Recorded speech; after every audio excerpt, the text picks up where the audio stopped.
The Good Ride, avoiding reality part-time since 2006 and full-time since 2010. So this, my friends, is the Good Ride review of the Adidas Acerra. And it's a very responsive, very stiff, amazing boot. And, I rode this with, my usuals, the Union Atlas, and the Burton Genesis X a little bit, but mainly my Union Atlas. I really had a decent, really strong connection with that binding this year. Used this on the Karua Pencil Plus. Used this on the Karua Auto. Used this on a few of my personal boards that I've owned, lots of all mountain to aggressive free ride boards, and find that when I'm riding a board that likes a lot of response, this is the boot I want with it, along with a responsive binding. And I figured, why not? Let's just do the full breakdown, because it's a sunny, beautiful day, and it's just so much easier to not fire up the studio, do everything like that. So we're just kind of breaking it down here. Very simple, very just mellow, insole here. I really personally prefer, just getting custom orthotics like this that are totally and completely molded to my feet. Just, so I usually put those in, except for when I'm doing the demo. Now, I had to put this in here because I'll tell you why. This is a size 9 and this is demo time, so I can't get an 8.5. I'm a true size 9. My size, I'm on the Braddock scale, I'm almost perfectly a size 9 with the left and exactly a size 9 with the right. And then my width is D bordering on E. So, in terms of fit, I love like a medium wide to wide boot, and this is about as wide as it gets, but it's a half size too big, so you want to size down. So for me, I need an 8.5 in this boot to make it really work for me, but the 9 can work if I, add put in about this much to move it forward, about 1 centimeter to move it forward, and put in my own insole so I have better grip so I don't slide around. It works really well. But yeah, definitely if I were to buy these are demos. If I were to buy these, I would definitely go 8.5. So if you're if you're normally a 9, get an 8.5. If you're normally a 10, get a 9.5, and so on and so forth. It just runs a half size large across the board. And that's mainly because I think they tweaked the liner. The 17 model, the 16, 17 year fit true to size. Like the 9 was more like a 8 3/4. I mean, it's felt like maybe a quarter size too large. Like I'd want an 8 3/4, but I got a 9 instead of an 8.5. But then the 17, 18 and the 18, 19 models, like this 18, 19 model, definitely a full half size bigger, so you definitely want to size down, and it's mainly because of this liner. I think they just made a little more room in the liner. You've got like neoprene with maybe something inside there, but it's definitely allows more width and a little more room in the heel. This definitely, of all the Adidas boots, feels like it takes the longest to break in because it's the stiffest and meanest and most aggressive. So, that's kind of one of the problems there with that. Now, the comfort of this boot is, it's just gonna take you a little more time and a little more work. I think it definitely, where some of the boots in their line can take a little more, you can break these in yourself pretty easy. This would take a little more time and might like a custom fitting, a heat molding to really make this work for you. I'd probably recommend that over anything. And then when it comes to a heel hold, I feel this does a really good job, and you can kind of see in here It grips a little better than the Response. You can see there's some pretty decent J-bars in there.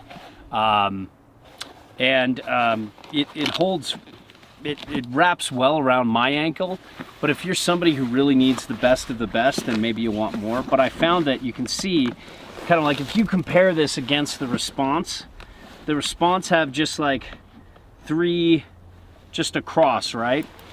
And this has more of a wrap and more of a grip. It still doesn't really, you can see there's like much more separation. If you tighten the upper, let me show you. See, this lower is loose, right? You can crank the upper all the way down and this won't, see, look, this won't crank, which is really cool, okay? That's what I love about the adjustability. The upper and lower is separate, but yet it still has more of a wrap. There's less space between the BOA and the Response. Let me show you here real quick.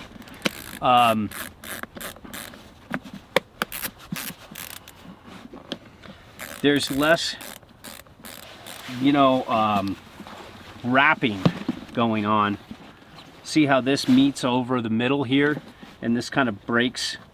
So this is better if you like a more, you don't really need something to really like wrap around the heel. This feels more like this, where this Response feels a little more like that.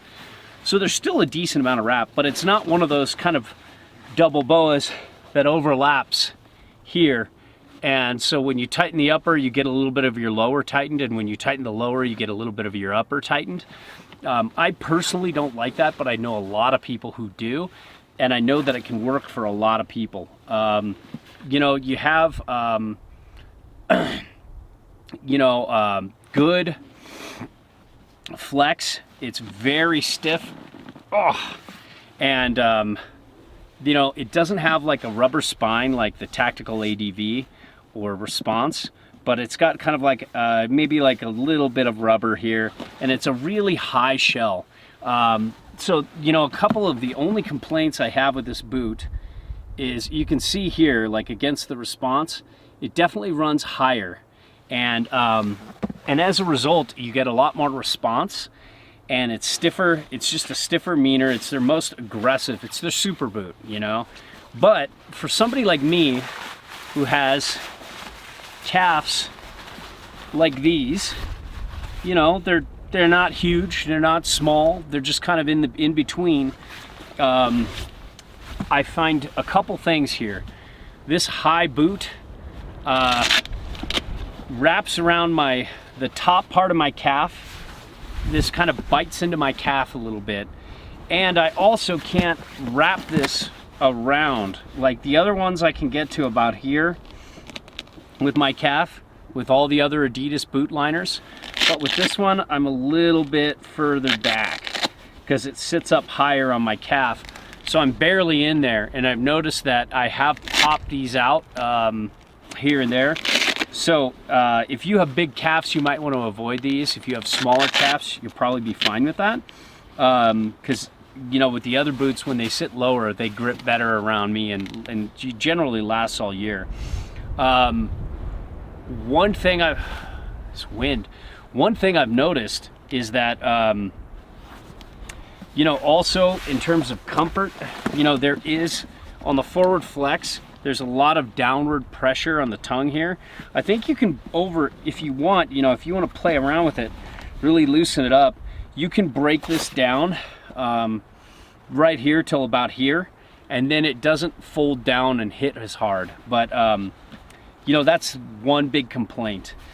So my 3 issues with this boot are, it sits high on my calf, bites my calf, the top pops open a little bit, and there's downward pressure because this is the stiffest tongue of all the boots.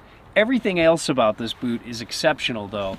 Like this wind is awful. The lacing, the speed lace is amazing. It's so easy on and off. The shock absorption's the best in the business. This energy boost is just unreal. It's got this dampness and the shock absorption, but then it's also gives you spring out of a turn. It really is a nice balance of both. And then on top of it, you know, it's just super easy on and off. There's great traction. This is a very specific boot for a very specific type of rider. If you want stiff, fast, aggressive, lots of response, then the Acerra is your Adidas boot. So there you have it. This is the Good Ride review of the Adidas Acerra, and deconstructed, just super great boot for those that want response. I love the tactical and the response a little better because I like that middle ground boot. But if you ride a stiff aggressive free ride board and want it to pair it up with a stiff aggressive binding, then you've got this.